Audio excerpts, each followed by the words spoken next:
السلام عليكم ورحمة الله. ازيكم يا سنة رابعة؟ النهاردة هناخد درس جديد من دروس القراءة. درسنا النهاردة بعنوان الإسكندرية عروس البحر المتوسط. هنبدأ نقرأ الدرس النهاردة، وخليكم معايا عشان درس مهم في معلومات كتير فنركز. أول حاجة، قال بكار: قرأت أمس عن مدينة عريقة بها معالم أثرية وتاريخية وفرعونية ويونانية ورومانية وقبطية وإسلامية. بكار قرأ عن مدينة جميلة ومدينة عريقة يعني أصيلة وقديمة، فيها معالم يعني آثار تاريخية وفرعونية ويونانية ورومانية وقبطية وإسلامية. أرى إن المدينة دي فيها آثار كتيرة جدا، يعني حتى لها تواريخ كتير من أيام الفراعنة وكمان اليونان والرومان وقبطية وإسلامية. ايه هي المدينة اللي بيقرأ عنها دي؟ المدينة دي كمان بالإضافة إلى ذلك فيها طبيعة ساحرة، حيث يتعانق يعني يتحد التاريخ والطبيعة كي يرسما معا لوحة فنية رائعة على شاطئ البحر الأبيض المتوسط. يعني المدينة دي بالإضافة إلى المعالم اللي فيها كمان طبيعة ساحرة، وكمان بتطل على شاطئ البحر الأبيض المتوسط. فبيسأل بساط الريح وبيقول له: هل تعرف هذه المدينة يا بساط الريح؟ بساط الريح: نعم نعم، أنا أعرفها يا بكار، هيا نذهب إليها. إيه هي بقى؟ إنها مدينة الإسكندرية. يبقى ما هي المدينة التي كان يتحدث عنها بكار مع بساط الريح؟ هي مدينة الإسكندرية. طار بساط الريح وبكار جالس فوقه، فرأى من بعيد البحر الأبيض المتوسط، ورأى قلعة قايتباي ومتحف الأحياء المائية والمتحف الروماني، رأى المتحف الروماني، ورأى المسرح الروماني، وكمان رأى عمود السواري، ورأى مكتبة الإسكندرية. يبقى ما هي الأماكن التي طار فوقها بكار ورآها؟ هي رأى قلعة قايتباي، متحف الأحياء المائية، ومسرح الروماني، والمتحف الروماني، وعمود السواري، ومكتبة الإسكندرية. بكار: ما هذا يا بساط الريح؟ إنني أنا أرى قصورا فخمة وحدائق غناء. غناء يعني كثيرة الأشجار. هيا بنا نحلق يعني نطير فوقها لنعرف ما فيها. أول حاجة شافها هذا قصر المنتزه يطل على شاطئ البحر الأبيض المتوسط. إنني أشاهد أشجارا وأحواض زهور وحدائق واسعة، وكلها بنيت على الطراز الإسلامي. انظر يا بساط الريح، هذا قصر آخر يقع وسط حدائق خلابة تنتشر حوله تماثيل، وذلك قصر رأس التين. يبقى القصور التي طار فوقها ما هي؟ وما هي القصور التي رآها بكار؟ رأى أول حاجة قصر المنتزه وهو يطل على شاطئ البحر الأبيض المتوسط، وكمان رأى أشجار وأحواض زهور، ورأى قصر آخر يقع وسط حدائق خلابة تنتشر حوله تماثيل، ورأى قصر آخر وقصر رأس التين. تمام. بصوت الريح: إنني أرى كنائس، هذه كاتدرائية الكرازة المرقسية. يبقى احنا قلنا دلوقتي أول حاجة شافها بكار، شاف إن في الإسكندرية معالم أثرية ويونانية ورومانية وقبطية وإسلامية، وبعدين رأى قلعة قايتباي ومكتبة الإسكندرية، ورأى عمود السواري، ورأى المسرح الروماني والمتحف الروماني، وبعد كده رأى قصر المنتزه، قصر رأس التين، وقصر آخر يقع وسط حدائق خلابة. خليكم معايا لأن الدرس مهم وفيه معالم كتير فلازم المفروض نفهمها ونحفظها. بصوت الريح: إنني أرى كنائس، هذه كاتدرائية الكرازة المرقسية في محطة الرمل. يبقى شاف كنائس أيضا وشاف مساجد. الكنائس اللي رآها كاتدرائية الكرازة المرقسية أين تقع؟ تقع في محطة الرمل. من الذي بناها؟ بناها أحد تلامذة السيد المسيح. وهذه كنائس أخرى.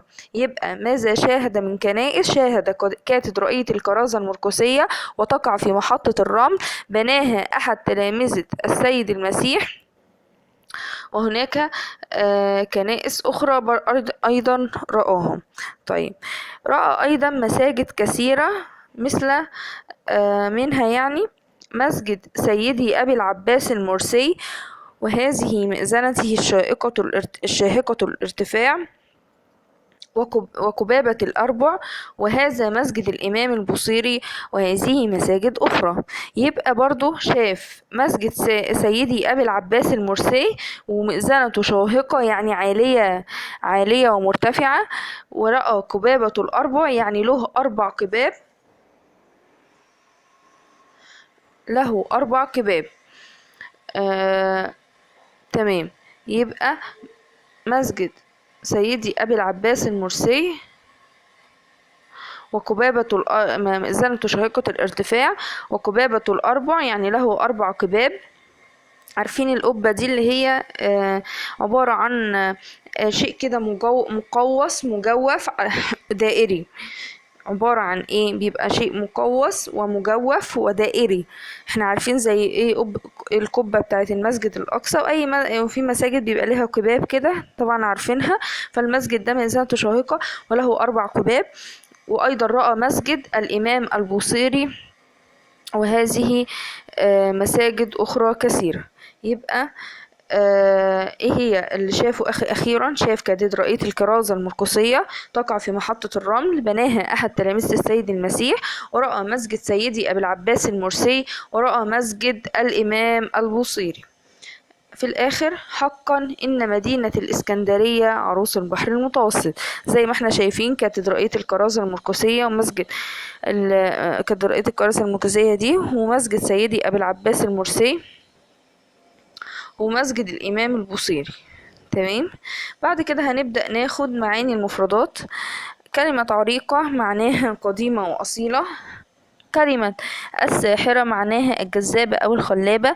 معالم أماكن مشهورة. يتعانق يضم أو يحتضن. رائعة يعني جميلة. رأى يعني شاهدة. فخمة يعني عظيمة القدر. غناء يعني كثيرة الشجر. تحلق يعني تطير. يطل يعني يشرف. الطراز الشكل. خلابة يعني جذابة أو شديدة الجمال. الشاهقة شديدة الارتفاع. قباب هي بناء مستدير مجوف. حقا صدقا. بعد كده الكلمة وعكسها. قال يعني سكت مضادها سكت. عريقة مضادها حديثة. الأحياء الأموات. الشاهقة المنخفضة. يتعانق يتنافر. فخمة حقيرة. الساحرة القبيحة. قصور أكواخ. بعيد عكسها قريب. حقا كذبا كثيرة قليلة. تحلق تهبط. نذهب نعود. تنتشر عكسها تنحسر. الأبيض عكسها الأسود. خلابة عكسها قبيحة. فوق عكسها تحت. الكلمة وجمعها. رأس جمعها رؤوس. تمثال جمعها تماثيل. إشارة جمعها إشارات. الطبيعة الطوائع. الساحرة الساحرات. معالم. قصر قصور. محطة محطات. التاريخ التواريخ. لوحة لوحات. شاطئ جمعها شواطئ. الحي الأحياء. السارية السواري. تلميذ تلاميذ. قبة قباب. البحر الأبحر أو البحور. حجرة حجر. الطراز الأطرزة. المناقشة. السؤال الأولاني: لماذا سميت الإسكندرية بهذا الاسم اللي هو عروس البحر المتوسط، عروس البحر الأبيض المتوسط؟ سميت بذلك أو بهذا الاسم لأنها أجمل شاطئ على البحر الأبيض المتوسط، وجوها رائع، والمعالم الأثرية والتاريخية فيها جميلة. ما الآثار التي أعجب بها بكار في الإسكندرية؟ قلعة قايتباي. المتحف الروماني. المسرح الروماني. متحف الأحياء المائية. عمود السواري. مكتبة الإسكندرية. المساجد اللي هي مسجد سيدي أبي العباس المرسي ومسجد الإمام البوصيري. والقصور ال3 قصور اللي احنا قلناهم: قصر المنتزه، وقصر يقع وسط حدائق خلابة، وقصر رأس التين. وقلنا الحدائق اللي شافها برضو كانت جميلة، والكنائس زي كنيسة أو كاتدرائية الكرازة المرقسية. السؤال اللي بعد كده: صنف الآثار الإسلامية صنف الآثار الآتية إلى إسلامية وقبطية. أول حاجة مسجد أبي العباس المرسي، ده آثار إسلامية. قلعة قايتباي إسلامية. مسجد الإمام البوصيري من آثار إسلامية. كنيسة الكرازة المرقسية قبطية. يبقى مسجد أبي العباس المرسي إسلامية، قلعة قايتباي من الآثار الإسلامية، مسجد الإمام البوصيري برضو من الآثار الإسلامية، كنيسة الكرازة المرقسية من الآثار القبطية. بما تصف قصر المنتزه، القصر الذي يطل على شاطئ البحر وحوله أشجار وأحواض زهور وحدائق واسعة بنيت على الطراز الإسلامي. اذكر بعض القصور في الإسكندرية: قصر المنتزه، قصر رأس التين، قصر العروبة اللي هو قصر الذي يقع وسط حدائق خلابة. بما تصف الطبيعة في الإسكندرية، الطبيعة في الإسكندرية طبيعة ساحرة يتعانق فيها التاريخ والطبيعة بحيث يرسمان معا لوحة رائعة على شاطئ البحر الأبيض المتوسط. وبكده يكون درسنا النهاردة خلص، والمرة الجاية إن شاء الله مع درس جديد. والسلام عليكم ورحمة الله وبركاته.